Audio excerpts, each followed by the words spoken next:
Cordial saludo. Soy Juliet Viviana Ríos Serna, estudiante de Maestría en Educación con énfasis en procesos de enseñanza-aprendizaje. Aproximándonos a la educación y la pedagogía desde el ámbito de la práctica pedagógica.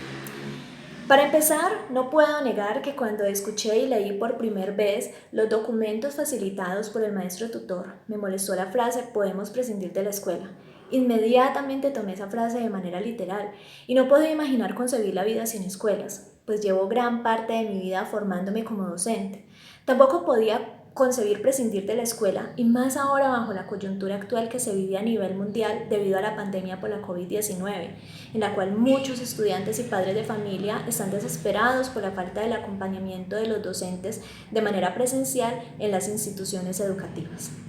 Sin embargo, cuando realizo una relectura y veo nuevamente el video completo de la entrevista Educación Prohibida, empiezo poco a poco a comprender la teoría del profesor Calvo. Me doy la oportunidad de analizar, reflexionar y contextualizar los procesos a nuestra realidad educativa.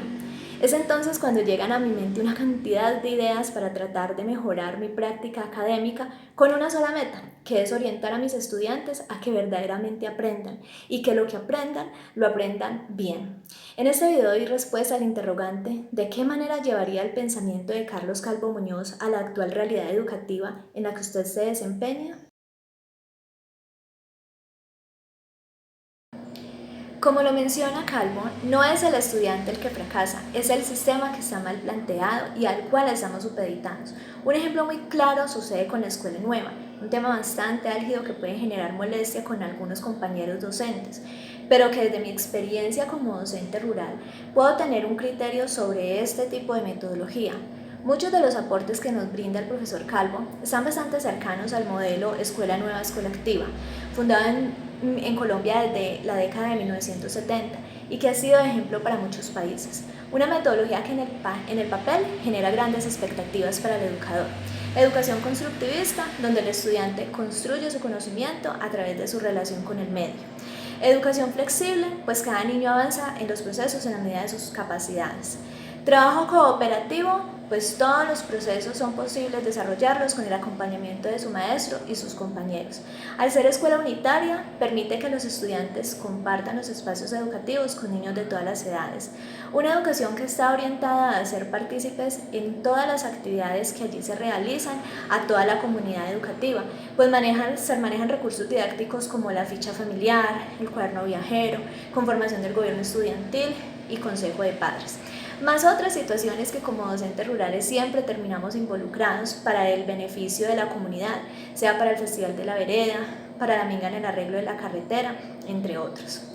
Lo anterior ha sido compartido en grandes eventos nacionales e internacionales, donde el Ministerio de Educación Nacional, los precursores de la metodología y otro grupo de empresarios y docentes se empoderan del discurso, haciendo parecer esta metodología como una de las mejores del sistema educativo colombiano.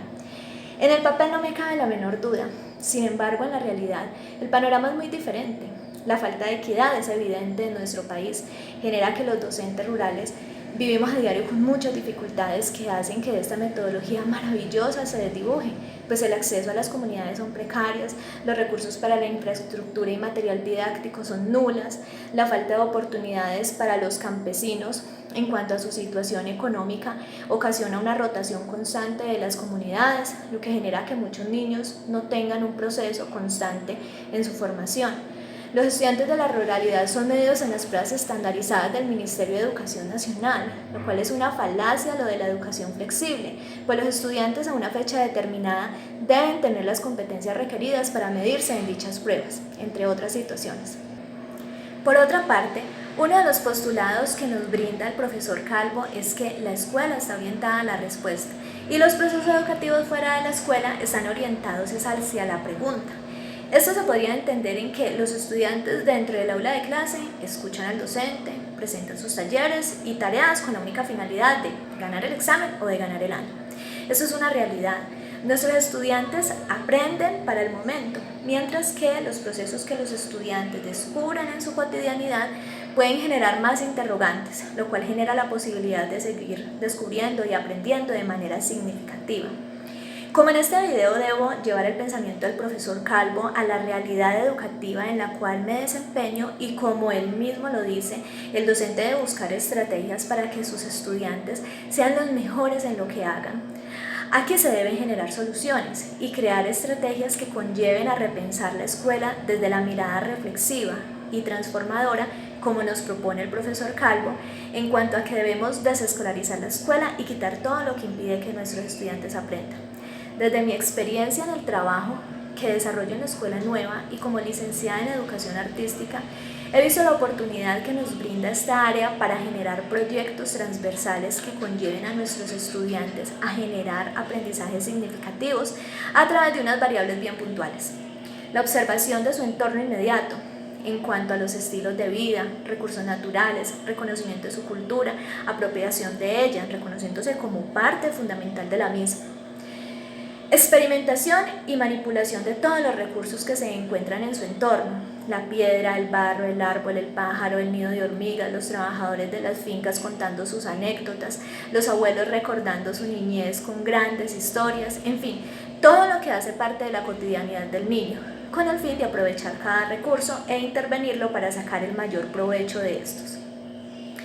Y la sensibilización frente a las situaciones que parecen pequeños o que parecen sin importancia, de las cuales se puede sacar bastante provecho: la forma de las nubes, el riachuelo que se forma cuando llueve, la perfección de un nido de pájaros, los sonidos de la naturaleza, en fin, todos aquellos elementos que hacen parte de la vida diaria. Todo con la única finalidad de que el estudiante nunca pierda la capacidad de sorprenderse, de experimentar, de indagar y que esto lo lleve a cuestionarse, a crear, soñar y proponer. Se trata de crear un espacio en la escuela en el que el estudiante disfrute compartir con sus compañeros,